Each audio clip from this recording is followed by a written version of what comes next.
शुभ सकाल बंधुरा आमी माम्पी आमार एसएमएस फैमिलीते तोमादेर सकलके स्वागत जानिए शुरू करछि आजकेर भिडियो। आशा करछि तोमादेर अनेक अनेक भालो लागबे। जारा यूट्यूब थेके देखछो तारा किन्तु चैनलटिके सबस्क्राइब करे निओ और जारा फेसबुक थेके देखछो तारा फलो करे निओ। तो सकालबेला रान्नाबान्ना कमप्लीट करे निएछि। सकाले डाल और आलू भाजा करेछिलाम और एखन देखो एई जे बिछना चादरटा पाल्टे निচ্ছি। बिछना चादर और कि নোংরা হয়েছিল যেহেতু ঘরে ছোট বাচ্চা থাকলে একটু দেখবে নোংরা হয় কিন্তু। তো যাই হোক এটা আর এই চাদরটা দেখছো এই চাদরটা কিন্তু আমার ভীষণ প্রিয় একটি চাদর। এটা আমার মায়ের চাদর, মানে আমার বাবার বাড়ি থেকে আমি নিয়ে এসেছিলাম। তো খুব খুব পছন্দ আমার এই চাদরটা, যেমন পেতে রেখে কি সুন্দর থাকে আর চাদরটা এত সুন্দর, আমার তো খুব ভালো লাগে। তোমাদের কেমন লাগছে একটু জানিও। জানি না ভিডিওতে কেমন লাগছে, বাট সামনে থেকে কিন্তু অনেকটাই সুন্দর, অনেক মানে ভালো লাগে। তো বিছনাটা দেখতেই পাচ্ছ, সব বালিশের কভার টভার সমস্ত কিছু চেঞ্জ করে নিলাম। কি ভালো লাগছে না? এরকম টান টান বিছনা চাদর ভীষণ ভালো লাগে। বিছনা এরকম টান টান হয়ে থাকে, যেহেতু ছোটো বাচ্চা থাকে তাই টান টান আর হয় না। ওরা মানে আমার ছেলে বাড়ি আসলেই কিন্তু আবার যেই কেসেই হয়ে যায়। যাই হোক, এদিকে হচ্ছে গিয়ে জামা কাপড়গুলো সব গুছিয়ে নিচ্ছি, বিছনা চাদর থেকে শুরু করে সমস্ত কিছু। কী বলো তো, ধুয়ে দেই আর শুকোতে শুকোতে তো 1-1.5 দিন লেগে যায়, 1-2 দিন লেগে যায়। ওই কখনো বৃষ্টি নামছে তো এইসব করতে গিয়ে কিন্তু শুকোয় না। তো পরে কিন্তু ওই বিকেলবেলা আর গুছানোর টাইম থাকে না আমার। বিকেলবেলাটা আমি একটু ফোনে কাজ করি, তো সেই জন্য কিন্তু আমি তখন আর গুছানোর টাইম পাই না। তো এই সকালবেলাটাই গুছিয়ে টুছিয়ে নিই। তো সমস্ত কিছু আলাদা আলাদা, সবার জামা কাপড় আলাদা আলাদা করে সমস্ত কিছু গুছিয়ে নেব। আর এই ছোমর, মানে আমার ছেলের জামা প্যান্ট কিন্তু সব থেকে বেশি থাকে। দেখো ছোটো মানুষ তো আর কি ভাল লাগে না ছোট্ট ছোট্ট জামা প্যান্ট। আগে জানো তো, যখন সময় ছিল না, তো ও আমার গোপাল সোনার জামা প্যান্টগুলো ধুতাম আর ভাবতাম কবে যে আমি আমার সন্তানের একটু জামা প্যান্ট ধোবো। তো যাই হোক, গোপালের আশীর্বাদে ভালোবাসায় কিন্তু আমাকে সন্তান দিয়েছে গোপাল। আমি কি বলবো, ওর জন্যই আমার সমুখে পাওয়া। তাই আমার একটা সন্তান না, আমার 2টো সন্তান। তো যাই হোক, গোপালও নেই, ভালো লাগে না। তো কিছুদিনের মধ্যে ওকেও নিয়ে আসবো। এদিকে দেখো কি রান্না হয়েছে। এটা হচ্ছে কি দুপুরবেলা রান্না করেছিলাম আমি। দুপুরে বলতে একটু বেলার দিকে। আজকে কিন্তু কাজ করতে করতে অনেকটাই টাইম হয়ে গেছে।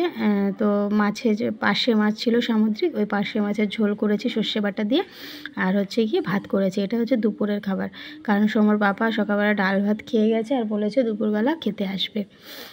আর মানে দুপুরবেলা আসবে আর কি, বাড়ি চলে আসবে, ওর হাফ টাইমের কাজ আছে আজকে। তো সেই জন্য তাড়াতাড়ি করে রান্নাবান্না করে নিয়ে এই যে ঘরটর মুছে নিলাম। ঘরটর মুছে নিয়ে দেখো জামা কাপড় সমস্ত বাইরে মেলে দিয়েছি ছাদে। ভালোই রোদ উঠেছে, কিন্তু ওই যে বললাম ভালো করে শুকোবে না, একটু পরেই রোদ কমে গেলে আবার সেই।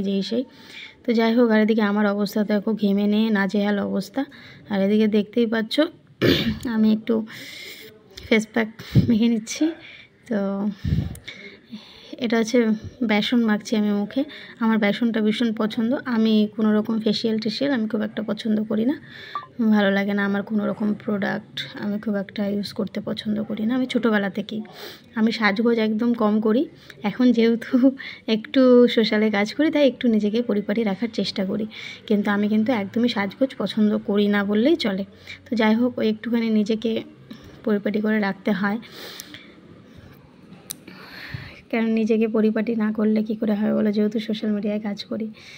তো সেই জন্য। আর এই বেসনটা কিন্তু খুবই উপকার। আমি তো এই সবই মাখি, মানে ঘরোয়া টোটকাগুলো আমার ভীষণ পছন্দের। তোমরাও কিন্তু এটা মাখতে পারো। একটু বেসন, মধু আর টক দই দিলে তো খুবই ভালো হয়। টক দই না দিয়ে যদি দুধও দাও তাতেও হবে। তো আমি টক দইটাই দিই, আর একটু মধুটা বেশি করে দিলে মুখটা কিন্তু সুন্দর ক্লিন হয়ে যায়। দেখো একদম ফ্রেশ লাগছে একদম, আর মুখের যে কালচিটে দাগগুলোও কিন্তু চলে যায়। তো এটা মেখে 10-15 মিনিট মতো রেখে দিয়েছিলাম, একটু ভালো করে ডলে নিয়ে রেখে দিয়ে এই যে তুলে নিলাম।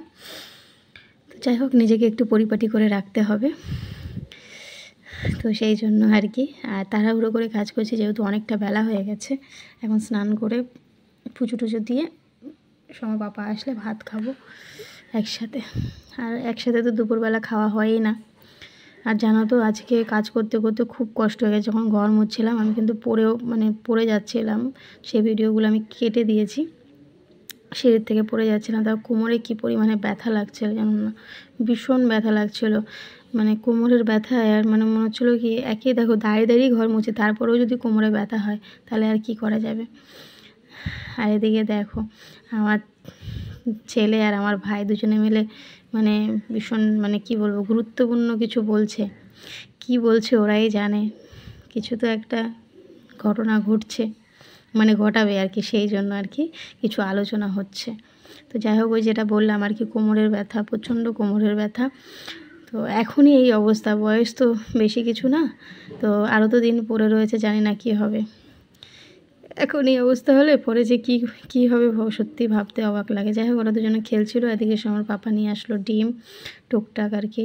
আর এখন জানো তো রান্না করব বলতে এখন ভাত রয়েছে কিছুটা, অল্পটা রয়েছে, মানে পুরো নেই আর কি, মানে আমাদের তিনজনের আর কি হবে না। আর মাছের ঝোল রয়েছে, এখন শুধু আলু সিদ্ধ ভাত করবো গরম গরম। সমকে আলু সিদ্ধ আর মাছ দিয়ে খাইয়ে দেবো, ওকে ঝোলটা দেবো না, যেহেতু সর্ষে বাটা দিয়েছি, তো বাচ্চা মানুষ তো পেট গরম হতে পারে, সেই জন্য ওকে দেবো না। ও আলু সিদ্ধ আর এই মাছ দিয়ে খাবে। আমার ছেলের মাছ হলে আর কিছু লাগেই না, ও ভীষণ মাছ ভক্ত, মাছ খুব পছন্দ। ওদিকে ডিম এনেছি, আটা এনেছে, এনেছি বলছি, বিস্কিট এনেছে। আর এদিকে দেখো আলু, পেঁয়াজ, রসুন, আলুর অবস্থা খুবই খারাপ, আলু পাওয়া যায় না আন্দামানে খুব একটা। তো যাই হোক নিয়ে এসেছে, আর একটু পরে ভাত বসাবো। এদিকে দেখো, এদিকে আমাকে এসে বলছে, আমি বাসন মাজছিলাম, আমাকে বলছে দরজা উপর থেকে সিগন্যাল দিয়েছে, আমাকে বলছে দিদি দিদি দিদি খোলো খোলো, আর জোরে জোরে ধাক্কা মারছিলো। আমি বলি, সময় পাপার সময় দুজনেই ফোন দেখছিল, দুজনে, ওরা আর খেয়াল করেনি। এই বস্তার মধ্যে নাকি খেলনা ভরে ও টেনে টেনে সিঁড়ির থেকে তুলেছে, অন্ধকার ছিল সেটা। আমার কি ভয় লেগেছে, ও যদি পড়ে যেত বলো। তারপর আমি বলছি তুমি কেন এনেছো ভাই। তো যাই হোক, এরকমই দুষ্টুমি করতে থাকে, আর এই দুষ্টুমিগুলো কিন্তু বেশ ভালো লাগে। তোমাদের কেমন লাগে জানি।